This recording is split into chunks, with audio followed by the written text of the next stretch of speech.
Good afternoon and welcome to your first training video on how to use these wonderful D10 Zoom TVs. This video is going to go through and show you the basic features and how some of the things work for it. The first thing I want you to know is on this bottom right hand side but behind the TV, kind of right on that edge, about an inch in, you're going to feel 4 buttons behind it. The bottom one is the sleep button. The second one up is the change input source button, or to turn the TV on and off. And then the top 2 are your volume up and down buttons. So those are just on that lower right. The other thing that's back there is just above those buttons, you're going to feel the corner kind of goes in a little bit. It loses that rounded edge. It's a magnet for the pen, so you can actually stick the pen right to that spot and it'll stay and hold it for you.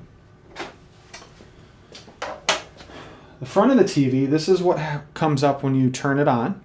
It'll load into your main Zoom screen. A couple things with the TV, you're going to see up here you've got your camera, and then you've got all these pinholes going across the top.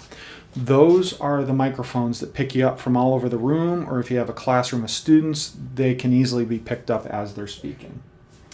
Now, when you get into the main menu here, you're going to see 6 icons, and then you're going to see this display on the left.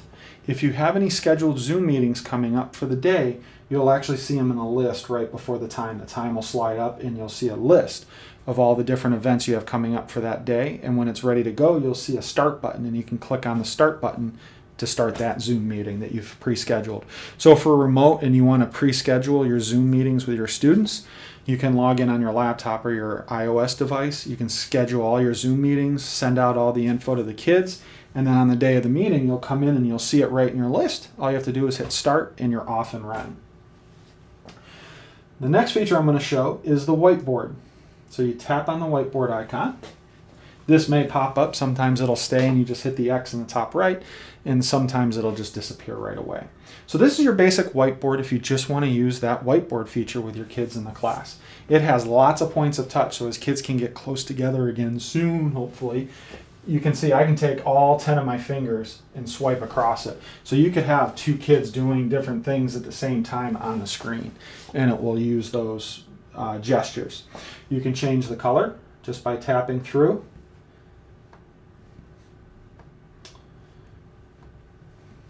And instead of using your finger, you can also use the pen. Just whatever you prefer. You'll see over here, you've got a little half circle button. That's an undo. That will undo the last thing you did. And you can keep going back as far as you want. Or you'll see the little trash can icon. If you click that, that'll delete everything on your screen instantly. The other thing you can do is if we have some drawings, over here you'll see a little square with a plus button. If I tap that, you're going to see now next to it shows a little screen with a 2. That means I have multiple screens and I can add as many as I want. And then when I'm ready to view them all, I can tap on that and I can see all my different screens. And if I want, I can edit them. Thought I might be able to move them around, but you can X them out and delete them, and then when you're done, you hit the done, and then you can hit the X. But I can have multiple screens,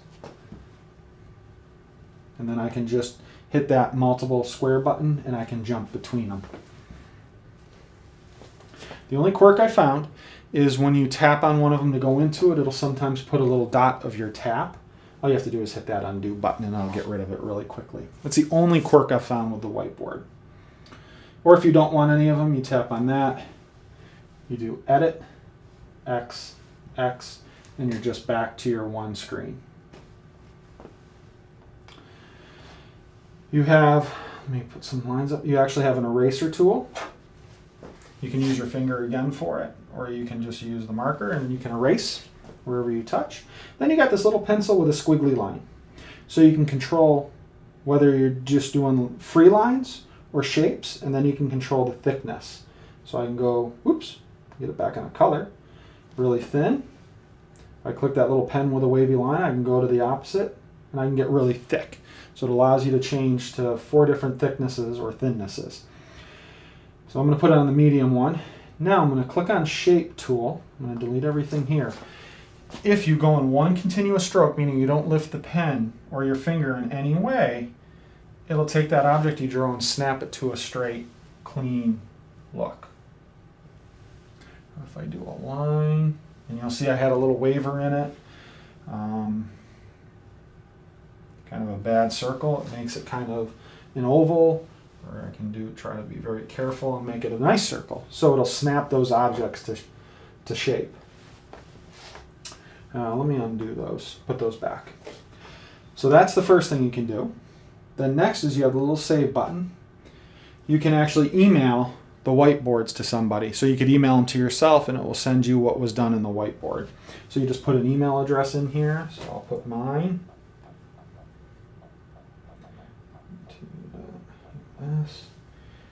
And then I can hit that little blue button and it will send this screen to my email. The other one, you'll see this little moon button that makes the screen dark. So you just hit the moon to turn it on and off. And when you're all done, you'll see in the bottom left corner here, it'll say close. Tap that to close it out. Again, if this shows up, just exit out. I'm working on getting figured out why that's showing up. So that's the whiteboard feature. The next is join. So say somebody sends you an invite to join a Zoom meeting. You remember in those emails, it has a meeting ID and a passcode or a password for that meeting. So when I hit join, you can type in the digits in that, I think it's usually a 9 or a 10 digit code for the meeting ID. And then when you hit join meeting, most of the time if the person set it up right, it'll pop up and ask you to put in the password. All of that stuff is included in those emails that are sent to you to join the meetings. So you pop that in, your TV would be instantly in on the meeting. So if somebody else scheduled a meeting, that's how you would join their meeting, by tapping the join button. We're going to ignore the phone button. We don't even have that feature. It's nothing we're going to use. If you even tap on it, it's going to tell you that we don't have that turned on. You will see contacts. If you want to just do a quick meeting with somebody, you can tap on contacts and you can go through the list and you can tap on them to join a Zoom meeting with them. Now, this is where the power of this board comes in. It's with Meet and Share Content. The first one I'm going to show is the Share Content. I'm going to tap on that. Again, if this shows up, it might disappear.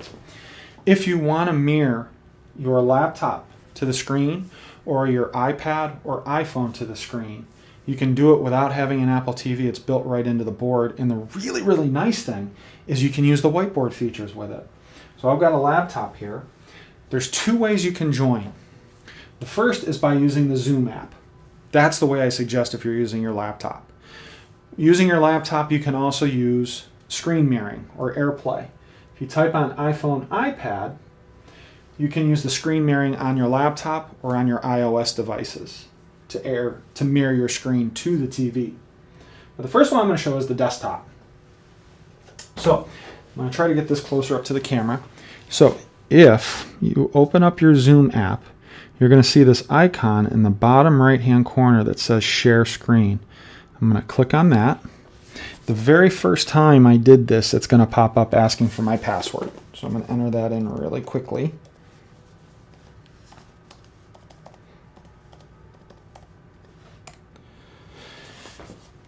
And you'll see now it's going to show sharing key or meeting ID. So what I want to do is you're going to see on the screen right there is the sharing key. If I enter that in and then click that blue share screen button, it is going to mirror what is on my desktop right up to this screen. And the really nice thing is I could pull up a PowerPoint presentation, and if I tap on the screen, you're going to see all your whiteboard features are right there. So I could click on black,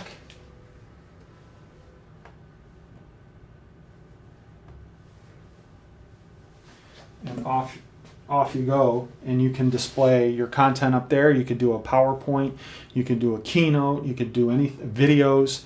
And if you have a PowerPoint or a keynote that has notation stuff where you actually have to write on it, you could have the blocks up here. You could have the kids come up with the pens or their fingers and write in their different things that they need to put on.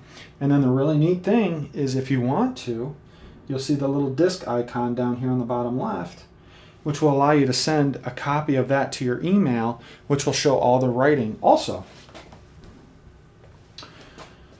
So this is the easiest way to get your screen shared and to be able to use all the pen tools. So you get all the whiteboard features that you had before. The only one that doesn't show up is where it puts it into the dark mode. So that's the only one that's not there. So I can delete to get rid of them all. I can put up PowerPoint presentations, as I said. You can play videos. Think of it as mirroring your desktop to it, and you can do anything you want. And then when you're done, on your screen you can either hit stop share, or on your laptop you'll also see stop share. So you can either click on it with your laptop or you can click on it here.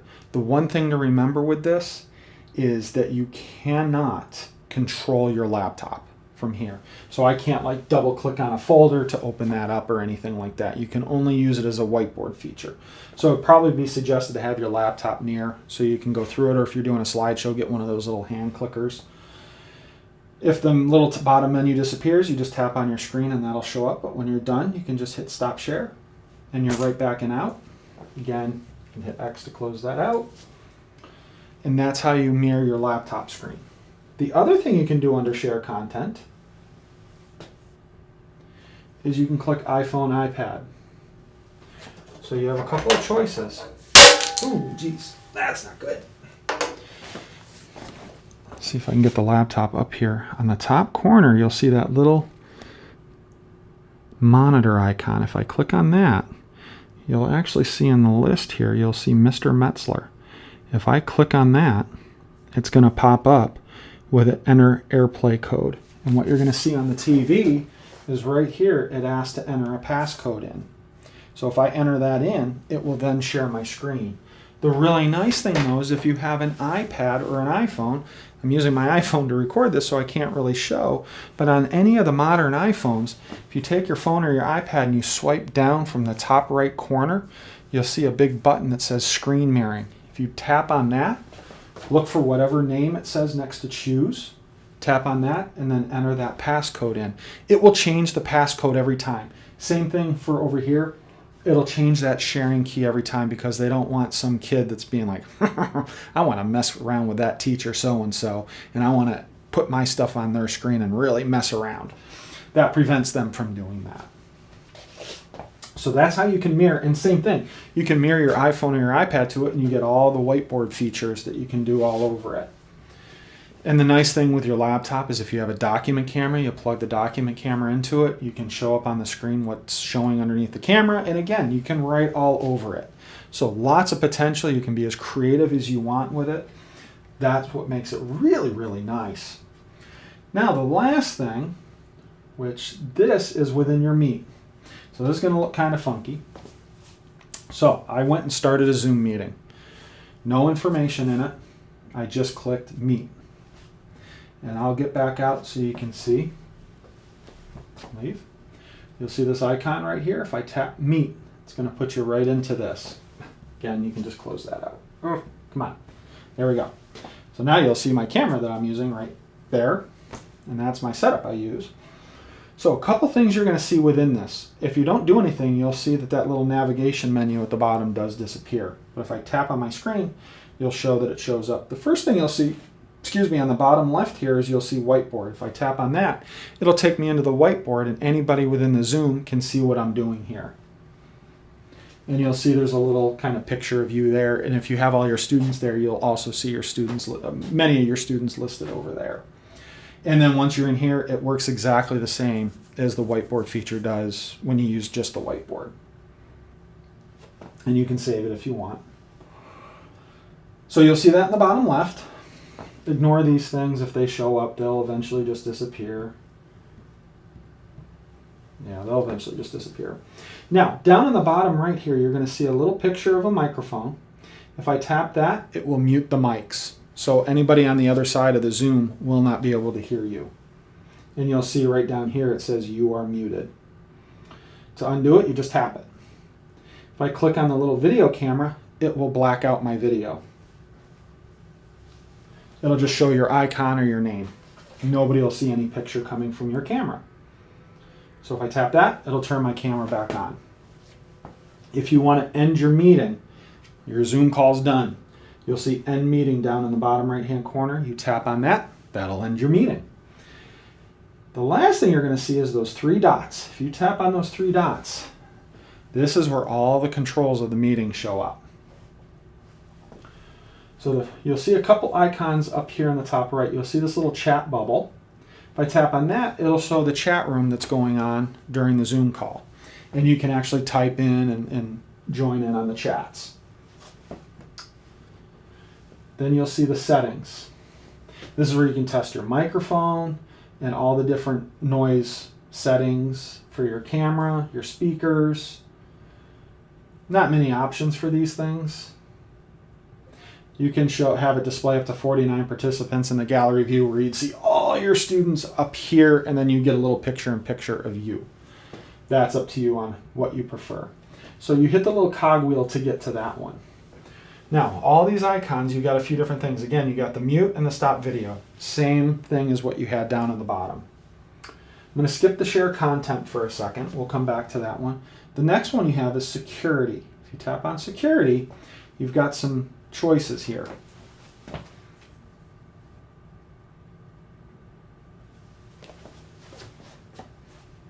You've got some choices here. You can lock the meeting. If you do that, that means nobody else can join the meeting. You can enable or disable the waiting room. That means people that want to get into the meeting, you have to let them in first. So once they join, you need to go in and let them into the meeting. That's been enabled by default, and I would suggest keeping that. I'll show you in just a few how to allow those people in. Under this, allow participants to share screen. So if you want your kids to share their screen with everybody, you can enable that so the kids would then be able to share their screen. I would suggest keeping that disabled so no mishaps happen, but if you really need them to share it, you can enable that. You can enable or disable the chat room. You can disable or enable the kids to rename themselves. Up to you on if you want to do that one. They might get a little creative. It could be kind of fun too. You can also mute everybody in the meeting. If you uncheck that, they cannot unmute themselves. If you leave it checked, they can unmute themselves. So it depends on how much control you want in the meeting and how much chaos, and it depends on the kids you have too. So when you're all set with that, you can hit the X in the top right corner. Again, I'll go back to the three dots. Change view. This just changes if you change the view on your laptop when you're doing a Zoom. You can control how many people you see on the screen, who's the main one you see on the screen, all those things. That's what this does. If you don't want to do anything with it, you just tap off of it. Switch camera's grayed out because we only have one camera on here. Camera control, this is kind of cool. So if I tap on camera control, you'll see there's a plus and a minus button. That's a zoom in. So I can zoom right in. I can zoom out. You can hold your finger down to do it. But if you zoom in a little bit, it won't work when it's fully out. But when you zoom in, you can also move the camera around. So kind of cool features. If you want to customize on a certain part of your room, you can use the zoom in. So say we're doing Zoom meetings for remote learning and you just want to be focused on your desk, you can make this so it focuses right on your desk. And if you want to reset it all, just hold that zoom right down, take you right back out. The next thing you have is mirror effect. You'll notice now the spelling is the proper way. So you want to depend on that. If you want to be able to have them see what's on a chalkboard, you want to make sure the mirror effect is turned off. If you want it on, it will flip the text. Only visible through the camera. Obviously, if you're mirroring something to the screen, that will show the way you see it. So I usually leave that off, but I am going to leave it on for right now. Auto framing. Up to you if you want to use this. I found it's a little stuttery. But what auto framing will do is it will automatically follow you. So I'm going to back up. I might go off camera. But you'll see as I move around the room, the camera's going to follow me. Sometimes it's a little slow. So if you do a sprint across the room, it won't follow you too well. And actually, let me get the camera. Oh no, we'll leave the camera control up there. And you'll see as I'm moving, it's actually following me and it's zooming in and doing all those things. So it's not bad. I wouldn't say it's horrendous. Might be a feature you want to put to use. So we'll zoom back out. X out of that. So that is the camera controls. Very neat features under that. The next one is manage participants. So if you have the waiting room on, you'll see them show up under here, and you'll see a section where you can admit. And there'll be a big button that says admit or join. I can't remember what it says. But from here is where, when people come in to join your meeting, you can let them in. You can mute all from here. You can unmute all from here. You can invite people. You'll see the invite button. You can send out an email. You can actually type in the address. So if you forgot, oh, I need so-and-so to be in this meeting, pop their email in, hit the send button, and you'll shoot them off an email real quick. So you got the mute all, unmute all. You can lock the meeting. You can have it mute the participants on entry. Disable participants to unmute themselves. Disable participants to rename themselves. Hide non-video participants. Hide self-view and disable waiting room. So a lot of the settings are doubled up in here, but this is kind of a nice quick area to go to do all those controls. And then you can pin the video. You can rename. Oops. So you can rename yourself if you want. So you click that little arrow to the right of your name. You can either pin video or rename. And then when you're done, you hit X. So that gives you all those controls in there. Now the last one, start recording. You can record your classroom. So if you're doing a lecture and you want to record it, just tap the record button. And then when you're done, it'll be found in your Zoom account. I think it'll send you an email to let you know where to download it. But if you log into zoom.us, there's a spot there where you can actually view your recordings. Neat feature. Want to be careful with students. If you're doing a Zoom with students, you're probably not going to want to use the record feature, or you at least want to make sure that they're turned off so you can't see their cameras and they can only see you. Or what you can do is start a Zoom, hit start recording. You can record your lesson and post it at a later time, even though there's nobody in on it. So some really neat creative ways that you can use that. And all these features are built in, so you could hit start recording. You could use the whiteboard. You could share your content to the screen, do your whole lesson, and then send it out to the kids without any of them actually being in on the Zoom. But the last spot is share content or camera. This should look very familiar.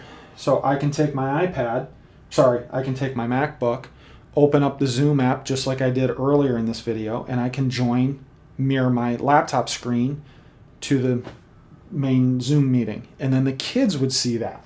Or I can tap on iPhone, iPad and do the screen mirroring, or I can do screen mirroring with my actual MacBook. And I can mirror it, and the kids in the Zoom will see that. So that's the biggest difference, is when you have a Zoom going and you want to share your screen so the kids can see it, you want to do it this way. So what I'm going to do is I'm going to end my meeting, and I'm going to say leave. If you want to just share content and you're not doing a Zoom meeting and you just want to share it with the classroom, you use share content from here. So you've got two places you can do that share content. It works exactly the same. It's the same process no matter which device you're on. It's the same whether I'm in here or within an actual Zoom meeting. It just depends on how it's seen. So in a meeting, when I share the content, they will see it within that Zoom meeting. When I do it from here, it's just people in the room, the actual physical classroom, that'll be able to see what I'm mirroring up there. Last couple of things, if you tap on the screen anywhere, you're going to see this little cogwheel that shows up in the bottom right. Couple of things here. You can do some tests. You don't need to worry about that. You can ignore all this stuff. You can tell it to shut down. That's one way to do it. If you don't want to change any of those, just hit the X button and that'll get you out. The other way is if you come around to behind the TV, that second button up from the bottom, tap on that, and you'll see this little menu that comes up. You can turn it off. You can put it to sleep. You can change it to HDMI. So if you have an Apple TV plugged in, or you want to physically plug your laptop into the HDMI, which the HDMI is kind of on the bottom side over here, you can plug in physically and share your screen, and you would just tap HDMI to switch over to that. I don't have anything plugged in right now, so it'll say no connection available. To get back, I hit that second button up from the bottom again, and I just tap on Zoom, and it takes me right back to the Zoom screen. So I'm going to get back into that menu again. And then if I want to put it to sleep, I just tap sleep and it makes the screen go dark. To get my screen back on, you just, whoops, you tap on the screen. I happen to tap Whiteboard at the same time, but all you do is tap on the screen and it'll wake it up from sleep. The other way you can quickly put your screen to sleep is the very bottom button. Push that, it'll put your screen to sleep. Again, just tap, it'll wake it right back up. If you want to shut it down, you push that second button from the top and hit off, and the whole board will shut down. Usually goes fairly quickly, it doesn't take too long. I wouldn't suggest needing to shut it on and off during the school day. I would probably come in, turn it on in the morning. When you leave at night, turn it off, or just let it go to sleep. Up to you. Personally, I would shut it off, but that's up to you. And then when you want to turn it on, you just push that bottom button on the back, and the TV will turn back on. You'll see the little D10 logo lights up. And it takes a few moments for it to boot back up. All right, so that is your tutorial video on how to use the TV. There's a lot of stuff here. I'm also sending out a guide. I'll link to it in the YouTube video also, so if you want to download an actual step-by-step guide, that'll also be available. Otherwise, I will see you around.